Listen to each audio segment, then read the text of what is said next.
Prior to starting Iowa Big North in New Hampton, Mike Kennan and his team visited Iowa Big in Cedar Rapids. Listen as he shares one of his ahas from the visit. Mike Kennan, been with Iowa Big North since we started. So go the next morning, ask Dr. Pickering, hey, GPA's here. You know, you 3.5 to 4. He just laughed. He said, Mike, we've got sub 1 to 4 plus in Iowa Big. And he goes, I'll bet you $1 you can't pick anything. And so I'm like, oh, okay. So start going to some initiative meetings, you know, and we would have never known that the lead on one of the initiatives, I just pieced 2 and 2 together. He was the sub 1. And the initiative that he is leading, he had already raised like $25,000 in doing things, and it was phenomenal, absolutely phenomenal.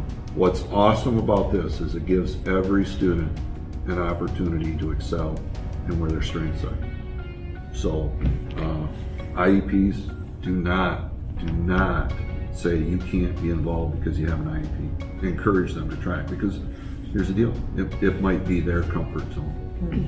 Mike advocated for a student this year, and even the alternative teacher says she found her element and she is thriving in what she's doing instead of the alternative online quick learning to get it done. She found a passion and she shows up, she's completing her work, she's speaking with the public, she helped with an event, and Mike, he advocated for that because on the other end, maybe the traditional side, some people didn't think that flexibility, and this was that event for her, and turns out it definitely was.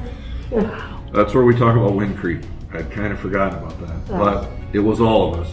It was all the facilitators were advocating for her, and yeah, she doesn't have to be at school until 9:30, 10 o'clock. She's coming here to work with her partner because that's what she loves. Mm-hmm. And so, to be honest, she's not even enrolled in Big right now.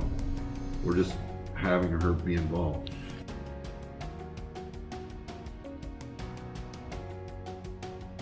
You want to start your meeting with a win. Yeah. And what that win is, you want them, and there's no sequence here, right? The kids have talked about this. You're not raising your hand. They know when to interject. But what that win does, it does a couple of things. First and foremost, it tells every student that they're going to have a voice at the table.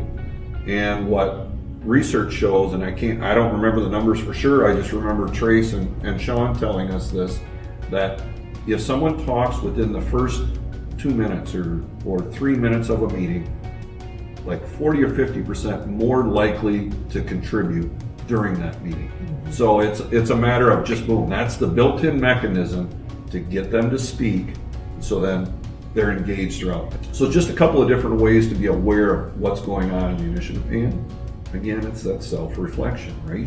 Mm-hmm. That you can't overstress how important being able to self-reflect is.